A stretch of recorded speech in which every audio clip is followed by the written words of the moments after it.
Es importante poder entender qué es la oración perfecta. ¿Por qué perfecta? Porque en ella se contempla toda la voluntad de Dios para nosotros. Es decir, la voluntad de Dios que Él quiere realizar para su propia gloria, pero aquella de la cual Él quiere que nosotros participemos. La oración del Padre Nuestro, más que un cliché, porque no lo es en ningún momento, por todo lo contrario, lo que Jesús nos enseñó para vencer la vana palabrería de los seres humanos o las vanas repeticiones es precisamente la oración del Padre Nuestro. Cuando uno comienza a orarla, por sobre todo con esa conciencia de lo que significa el Padre Nuestro, nosotros entendemos que la voluntad de Dios está ahí. En esas pocas palabras están contempladas todas las peticiones por nuestras familias, por nuestros hijos, y por sobre todo para que la gloria de Dios se manifieste en cada hogar, en cada persona, en cada corazón. Así que por eso es la oración perfecta. Y Jesús, por ser esa oración perfecta, Él nos dijo que cuando oráramos así. Es decir, aparte que es una oración, la oración perfecta, no es una oración más, no es una oración modelo, es la oración perfecta. Además de eso, pues es un mandato del Señor. Cada vez que nosotros oramos, debemos de orar. Eso no es vana palabrería, es palabra de Dios.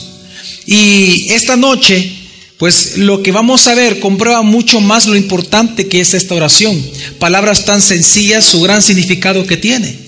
Así que dice la palabra de Dios en Mateo capítulo 6, versículo del 9 al 13, dice así: Vosotros pues, orad así: Padre nuestro que estás en los cielos, santificado sea tu nombre.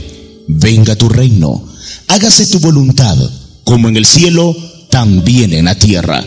El pan nuestro de cada día, dánoslo hoy.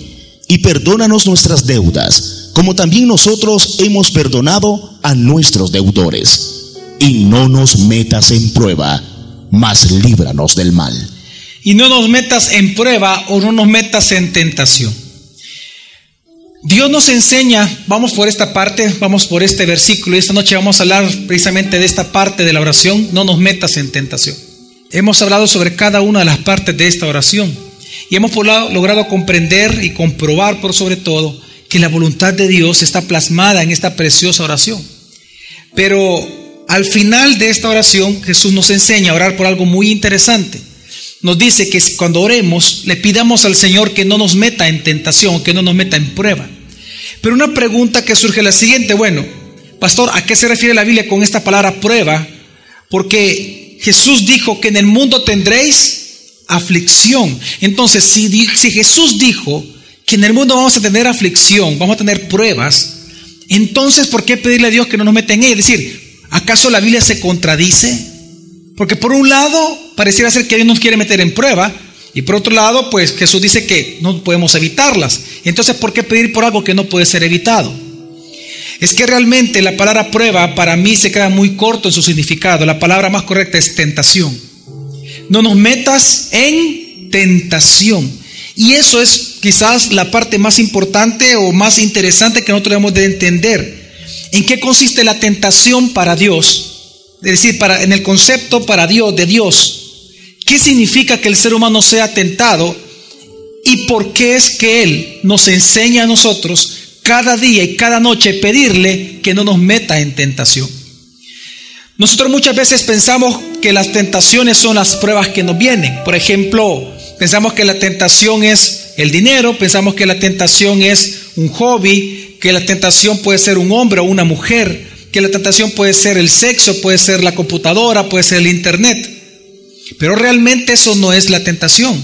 Esos son los objetos que pueden ser usados o a través de los cuales podemos ser tentados.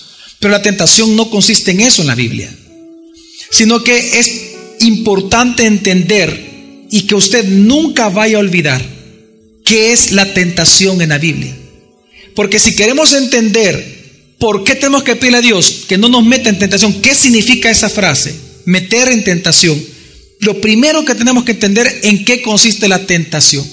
Y para entenderla vamos a leer Lucas capítulo 22, del versículo 31 al 32, dice así: Simón, Simón, he aquí Satanás os reclamó para zarandearos como a trigo, pero yo rogué por ti que no desfallezca tu fe, y tú, cuando hayas vuelto, fortalece a tus hermanos.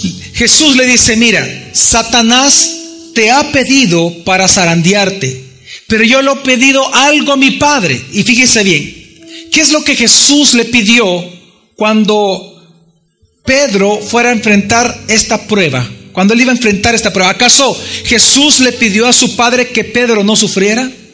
¿Acaso Jesús le pidió a su Padre que la prueba fuera corta? ¿Acaso Jesús le pidió a su Padre de que la prueba no fuera, qué sé yo, con su propia familia, que no fuera a morir? No, no le pidió nada de eso. ¿Qué fue lo que Jesús le pidió a su Padre? ¿Qué fue lo que Jesús pidió a su Padre, mi familia? Que no desfallezca, ¿qué? Su fe. ¿Por qué? Quiero que comprenda algo. La tentación en el ser humano consiste en eso, en que nuestra fe desfallezca. Lo que Jesús le pidió al Padre es que en el tiempo de la prueba, lo más importante para alguien que está en prueba, si usted está en disciplina o en prueba, escuche esto, lo más importante para usted es que no desfallezca su fe. Porque la tentación que le sobreviene a usted en cada prueba de su vida, no importa cuál sea, es que usted ya no crea en Dios. No sé si usted se ha fijado en lo siguiente. Cuando uno viene una prueba, cuando a uno le viene, una prueba, uno comienza a sentir al inicio dolor, obviamente angustia, y uno comienza a orar y confiar en el Señor. Pero cuando pasan semanas, días o meses en la prueba, la tentación del ser humano no es la prueba que está viviendo. Eso se llama prueba. Eso es simplemente una disciplina. La prueba del ser humano, la tentación del ser humano en ese tiempo de prueba es ya no confiar en Dios. Y entonces uno comienza a pensar, ¿para qué voy a seguir haciendo la voluntad de Dios si sigo teniendo el mismo problema? Entonces uno comienza, viene la tentación y uno cae en tentación cuando uno comienza a menospreciar la voluntad de Dios y comenzar a hacer nuestra propia voluntad para tratar de salir de ese rollo. La tentación no es la prueba, la tentación es dudar de Dios. ¿Me doy a entender ahí, familia? Por eso es que Jesús, cuando Satanás pidió a Pedro para zarandearlo, para probarlo, lo primero que pidió Jesús por él es que no desfallezca su fe. ¿Qué pasó con Judas? ¿Desfalleció la fe de él, sí o no? Sí.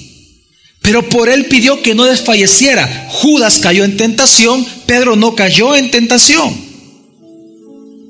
Quiero que entendamos, claro que él pecó. Pedro pecó totalmente. Pero entienda, pero siguió creyendo en Jesús. Porque la tentación consiste en ya no creer a Dios, ya no creer en Él y sus promesas. Por tanto, en medio de la prueba, lo que nosotros podemos entender ahorita es que podemos pecar ¿de qué? De dudar del Señor. Cuando uno comienza a dudar del Señor es cuando uno comienza entonces a caer en tentación. Ya es pecado, ya dio luz el pecado a la tentación. Esa duda por el Señor. Por eso es que cuando nosotros en medio de la prueba menospreciamos a Dios, siempre vamos a hacer nuestra propia voluntad. Eso significa caer en tentación. Entonces, por esa razón es que como todo el tiempo estamos afligidos en este mundo. Por ejemplo, hay una pareja de la iglesia que con mi esposa tenemos años de conocerlos, nos queremos muchísimo.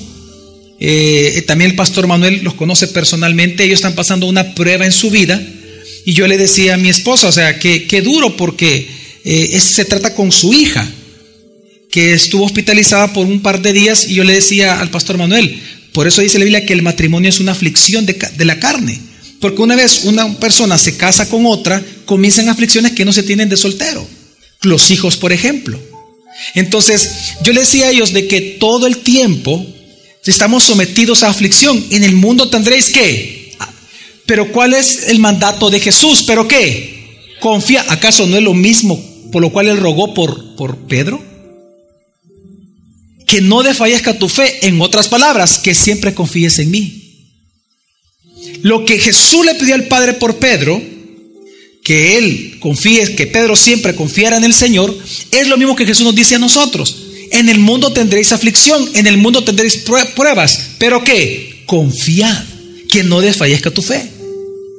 La tentación en el ser humano consiste en eso. Lo que pasa es que nosotros, por no leer la Biblia, hemos llegado a entender que tentación es igual a prueba. No, La tentación en la Biblia es dudar de Dios. No importa la prueba, puede ser un hombre, una mujer, puede ser lo que sea, pero es dudar de Dios. Entonces, ¿qué significa esta porción de la palabra cuando dice no nos metas en tentación? Es que si nosotros entendemos que la tentación consiste en dudar de Dios y ya no confiar en Él, entonces pedirle a Dios que no nos meta en tentación, es una petición de las más importantes en la Biblia. Es cuando usted le pide al Señor: Señor, no me sueltes. No importa el precio, pero no me sueltes. Yo no sé cuántos de ustedes oran así, pero si hay otra petición que hago todos los días de mi vida es esa. Y se los compartí a los pastores antes de esta noche. Yo les decía a ellos que de la oración del Padre Nuestro, lo que es santificado sea tu nombre y no nos metas en tentación, de mi forma de ver, en mi forma personal, son los versículos que más me impactan. Porque precisamente pedirle a Dios no nos metas en tentación o en prueba significa: Señor, no permitas que, no importa la clase de aflicción que yo tenga, no permitas que yo dude de ti. No permitas que yo me aleje de ti. No me dejes de sostener con tu mano. No permitas que me desvíe. ¿Me doy a entender, mi familia? Pedirle a Dios que no nos meta en tentación es pedirle que Él tenga tanta misericordia de nosotros que nunca nos suelte. Pedirle a Dios no nos metas en tentación es lo que el salmista le pidió al rey David en el Salmo 141 versículo 4, cuando dice: no permitas que mi corazón se incline a cosa mala, para hacer obras perversas con hombres malhechores, no seré comensal en sus banquetes. Yo no sé si usted ha logrado entender lo profundo de esta pequeña oración. Pedirle a Dios que no lo meta en tentación a usted o a sus hijos o a su esposo o a su esposa es pedirle que su corazón no se vuelva perverso. Es pedirle que Dios jamás lo suelte. Es pedirle al Señor que tenga tal misericordia de nosotros que nuestro pie no resbale y que siempre seamos sostenidos por su mano. Digamos todos juntos: no permitas, oh Señor, que mi corazón se incline a cosa mala, para hacer obras perversas con hombres malhechores. ¿Entendemos, mi familia? El mismo salmista dice en el capítulo 17, versículo del 8 al 13, dice así: guárdame como a la niña de tus ojos, escóndeme a la sombra de tus alas, de delante de los malvados que me oprimen, de los enemigos mortales que me rodean. Protegidos están en su grosura, con su boca hablan con soberbia. En nuestros pasos nos han cercado ahora, tienen puestos sus ojos en nosotros para echarnos por tierra. Como león ávido por hacer presa, como leoncillo agazapado en su cueva. Levántate, oh Señor, hazle frente, haz que sea derribado. Con tu espada libra mi alma del inicuo. Quiero que vea una cosa. El salmista no solamente pide al final para salir de la prueba.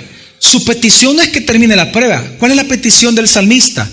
Que él no desfallezca, que la fe de él no desfallezca, que él siga creyendo en él. Guárdame, dice al inicio, por favor, guárdame, le dice: guárdame como a la niña de tus ojos, escóndeme a la sombra de tus alas. No le está pidiendo: Señor, que acabe la prueba, ya no aguanto el dolor. Hay salmos que sí hablan de eso, pero que estamos entendiendo que pedirle al Señor que no nos meta en tentación es pedirle que no nos suelte de tal manera que vivamos separados de Él. Y cuán importante y cuán necesario es hoy en día y urgente pedirle al Señor para sus hijos y para su familia y para usted mismo: no nos metas en tentación, oh Señor. No nos metas en tentación. No permitas que mis hijos, que mi esposo, que mi familia, que mi matrimonio se aleje de ti. No queremos vivir apartados de ti. ¿Me doy a entender, mi amada familia? Si hay una petición muy importante todos los días usted y yo necesitamos hacer es: no nos meta, Señor, en tentación. Es que hemos de entender de que Dios es tan soberano que si Él lo determina, si Él quiere, simplemente Él va a dejar que caigamos en tentación. Si nosotros estamos aquí en esta noche, mi familia, si usted tiene la oportunidad de estar en esta noche en la iglesia para venir a escuchar la palabra, orar y luego la Santa Cena, entienda que no es por sus méritos o por mis méritos. No es porque seamos hijos obedientes el que Dios tiene misericordia de nosotros, porque entonces ya no sería ni misericordia ni gracia, sino que sería simplemente un pago por lo que nosotros le hacemos a Él. Todos los que estamos aquí merecemos la muerte. Amén. Todos mereciéramos no estar acá. Muchos en el manicomio, otros en la calle, otros ya muertos, otros posiblemente en la cárcel, otros tal vez en otros países huyendo. Pero si estamos acá es por la pura misericordia de Dios. ¿Por qué? Porque Él no ha querido meternos en tentación. Es que dice, debemos entender que Dios tiene toda la autoridad por cuanto Él es soberano de meternos en tentación si Él quiere. Dice Éxodo capítulo 10 versículo 20 de la manera siguiente: pero el Señor endureció el corazón de Faraón y no dejó partir a los hijos de Israel. Pero el Señor, ¿qué hizo? ¿Qué hizo el Señor? ¿Quién endureció el corazón de Faraón? Dios.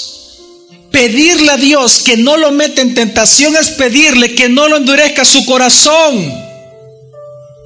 Es pedirle que no endurezca el corazón de su esposo, que no endurezca el corazón de sus hijos. Es pedirle que tenga tanta misericordia de nosotros que no vivamos apartados de Él. No nos metas en tentación, oh Señor. Primer libro de Samuel 16 del 14 al 15.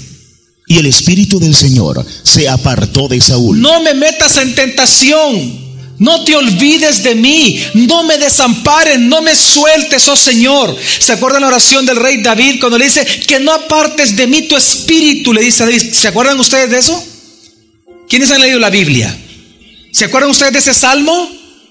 Eso es en el Antiguo Testamento lo mismo del no nos metas en tentación. Es exactamente lo mismo. No apartes de mí tu Santo Espíritu, no apartes de mí tu Espíritu. ¿Por qué? Bueno, ¿qué hizo con Saúl Dios? Una vez más. Y el Espíritu del Señor se apartó de Saúl. Se apartó de Saúl, lo metió en tentación. Sigue. Y un espíritu malo de parte del Señor lo aterrorizaba. ¿Un espíritu malo de parte de quién lo aterrorizaba? Del Señor. Lo metió en tentación. Lo metió. ¿Por qué lo metió? Simplemente Dios quiso, Él es soberano. Sigue. Y los siervos de Saúl le dijeron: he aquí un espíritu malo de parte de Dios te atormenta. Te atormenta. ¿Saben ustedes lo que va a pasar en los últimos tiempos? ¿Qué es lo que Dios va a hacer? Dice el Señor, a ti que te gusta, ¿verdad?, la escatología. Dice el Señor que en los últimos tiempos Él va a meter en tentación a mucha gente, como una consecuencia de haber rechazado a Él todo el tiempo el mensaje. Lo dice 2 de Tesalonicenses capítulo 2 del 11 al 12, dice así. Por esto Dios les envía una fuerza de extravío. ¿Les envía una qué? ¿Fuerza de qué? Ok, sigue. Para que crean a la mentira. ¿Para que qué? ¿Crean a la mentira? Dios va a hacer que los inicuos simplemente crean la mentira, es decir, que no se salven. Los mete en tentación. Sigue leyendo. Y sean juzgados todos los que no creyeron a la verdad, sino que se complacieron en la injusticia. Pedirle a Dios, no nos metas en tentación, Señor, es rogarle que Él tenga tanta misericordia de nosotros y de nuestras familias, que nosotros nunca experimentemos que nuestra fe desfallezca, que vivamos apartados de su voluntad. Pedirle a Dios que no nos metas en tentación es pedirle lo que dice el salmista, el mismo rey David, en el Salmo 119: con todo mi corazón te he buscado, no permitas que me desvíe de tus mandamientos. No me metas en tentación, Señor. No permitas que yo me olvide de ti. No permitas que yo me aleje. No permitas que yo te dé la espalda. Si se da cuenta, no nos metas en tentación, aunque es un beneficio para nosotros, pero es pedirle que Él sea glorificado en nuestra vida, que nosotros siempre lo veamos a Él y que no es que lo dejemos de ver, no, Le pedimos lo contrario. Ahora, qué importante es entender algo, porque mucha gente no logra ver cómo es que se une el que Dios no tienta a nadie, pero nos puede meter en tentación. Es que son dos cosas muy distintas. Dios, como Dios soberano, Él inclina el corazón de los seres humanos a donde Él quiere. Amén. Pero Él no es el objeto de tentación. Es decir, Dios a usted no lo va a tentar. Él no es el objeto de tentación. Él no tienta a nadie, ni puede ser tentado por nadie. Pero como Dios soberano, Él puede inclinar su corazón a ser tentado. Claro que sí. Dice la palabra del Señor en Santiago 1, del 13 al 15.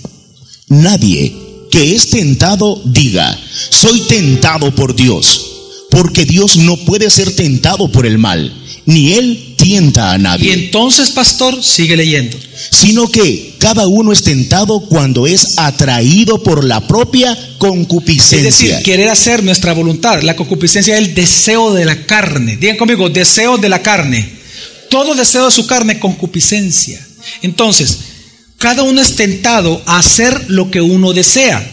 ¿Cuándo uno va a desear eso? Cuando uno ya no cree en Dios. Ya no quiero hacer tu voluntad, mejor hago la mía para salir de este rollo. Ya mucho tiempo esperé y ningún hombre salió, así que me voy a casar con el primero que se ponga enfrente, dicen las mujeres. Ya hice mucho tiempo tu voluntad y no funcionó, así que elijo. No, ya mucho tiempo esperé, no pude salir de las deudas, así que voy a vender esto, voy a vender esto otro, no voy a diezmarte a ti, sino que voy a pagar todas mis deudas. ¿Y qué? Cada uno es tentado en su propia concupiscencia. Dios no es el objeto de tentación, la concupiscencia. ¿Me doy a entender, mi familia? Sigue leyendo, por favor. Entonces, la concupiscencia, después que ha concebido, engendra el pecado. Y el pecado, ya desarrollado, da a luz la muerte. Después de que la concupiscencia concibe, es decir, cuando ya una vez sintiendo el deseo, aquella persona que quiera fornicar o adulterar lo hace porque quiere, ya peca. La tentación todavía no es pecado, pero llevar a cabo ese deseo es pecado. En otras palabras, llevar a cabo nuestra voluntad es pecado. No nos metas en tentación, es pedirle que vivamos juntamente siempre para su voluntad con Él. Es que mire, pedirle al Señor que no nos meta en tentación es porque Él tiene toda la potestad para meternos en tentación sin Él mismo ser el objeto que tienta. Porque Él no tienta a nadie. ¿Sabe dónde se ve perfectamente esto? En Jesús. Hay mucha gente que pasa por alto este versículo de la Biblia. Dice Mateo 4, versículo 1. Ponga atención que es lo que dice. Entonces Jesús fue impulsado por el Espíritu a subir al desierto para ser tentado por el diablo. ¿A qué fue Jesús al desierto? A ser tentado. ¿Quién lo impulsó a ser tentado? El Espíritu Santo. Dios lo puede meter a usted en tentación, sin que Él caiga en pecado, sin que Él sea el objeto de tentación.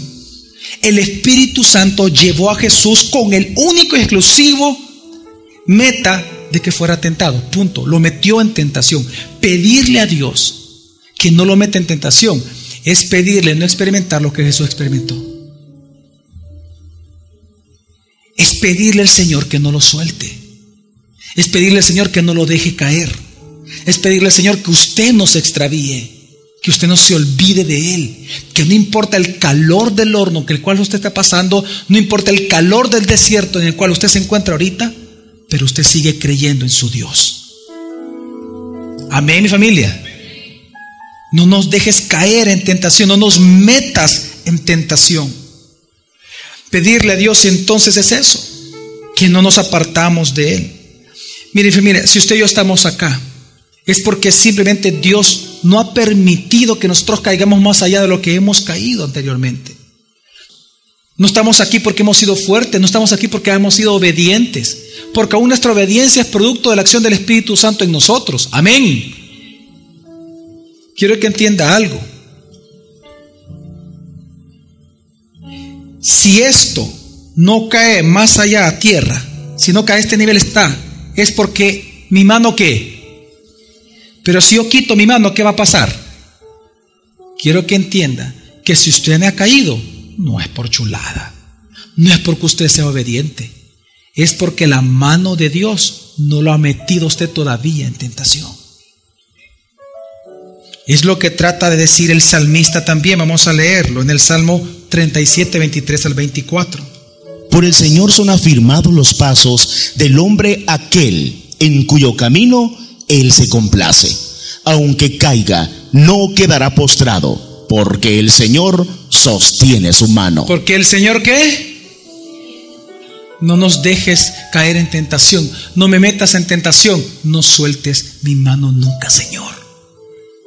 Si tú quieres meterme a lo profundo de la prueba, méteme.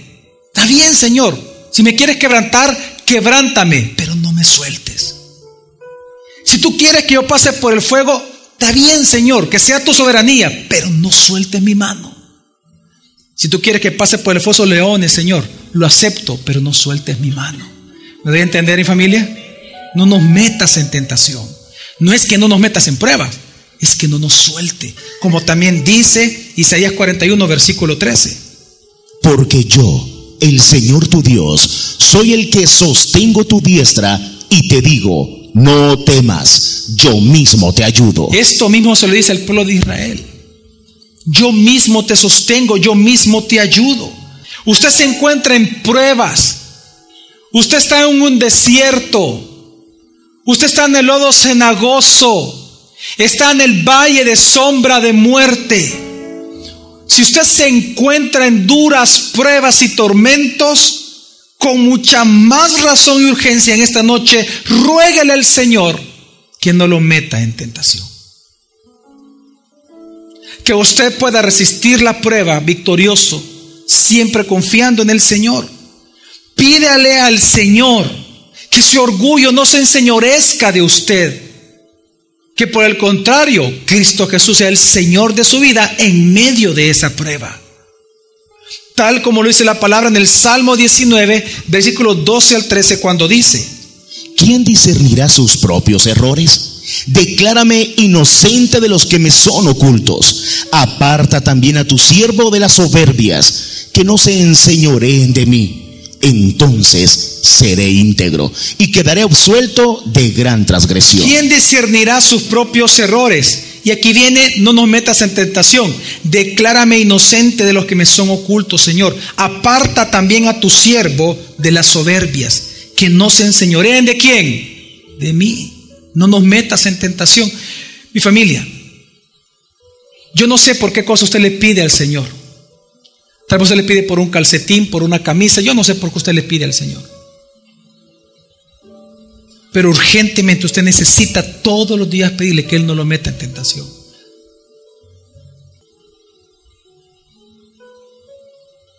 El que merece toda gloria y toda honra es Jesús.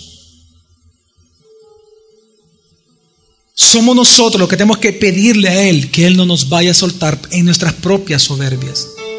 Que no nos meta en tentación. Que no dejemos de confiar en Él cuando estemos en prueba. Es que esto es lo que dice, por ejemplo, el libro de Daniel, y hay un pasaje que yo creo que todos conocemos, pero que resume muy bien todo lo que he hablado hasta este momento en la noche. Dice así, yo lo leo, dice Daniel capítulo 3, del versículo 14 al 18.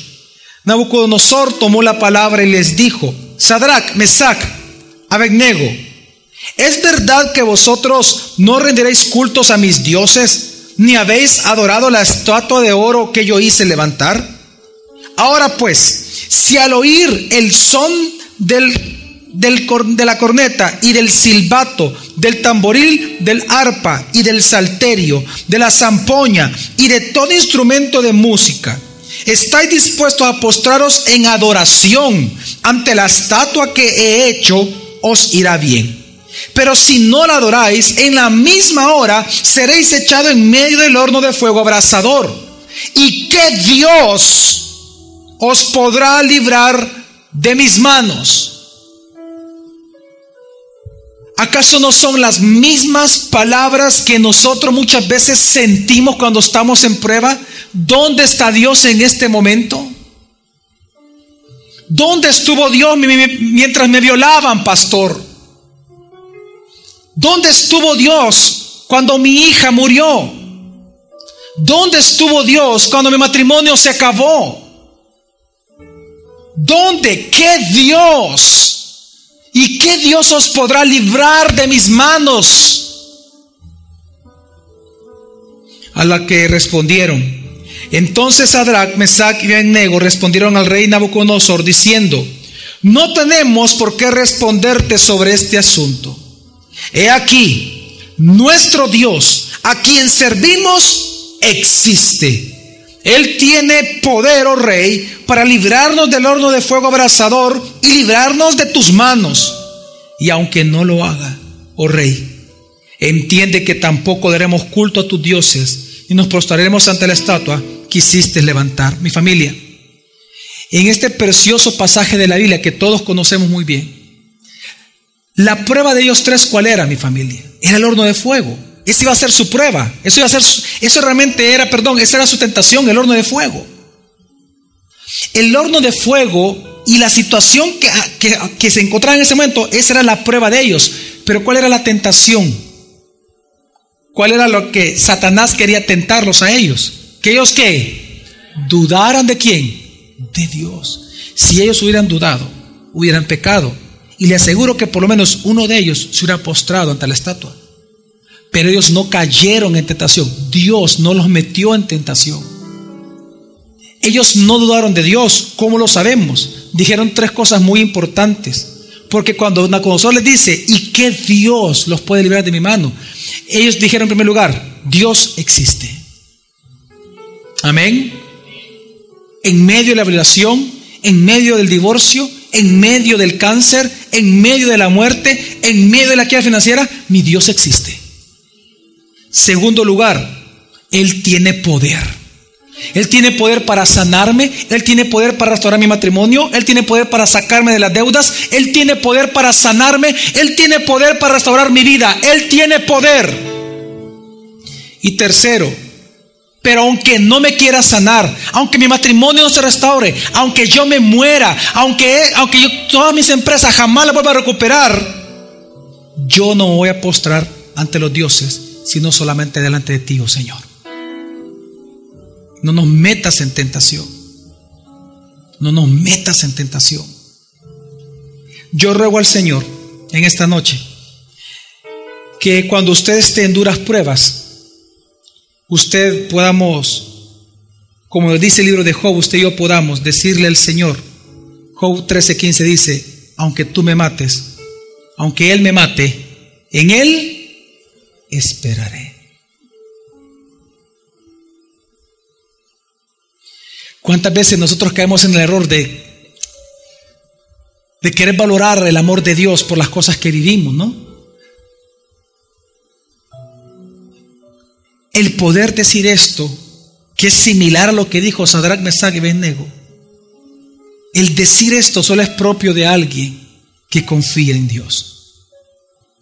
Señor, aunque tú me mates, aunque tú no restaures mi matrimonio, aunque mi esposo no regrese, aunque mi esposa no regrese, aunque tú no puedas resucitar a mi hijo, si tú no quieres, o sea, aunque tú me quites lo que quiera, aunque tú mismo me mates, yo en ti siempre voy a esperar.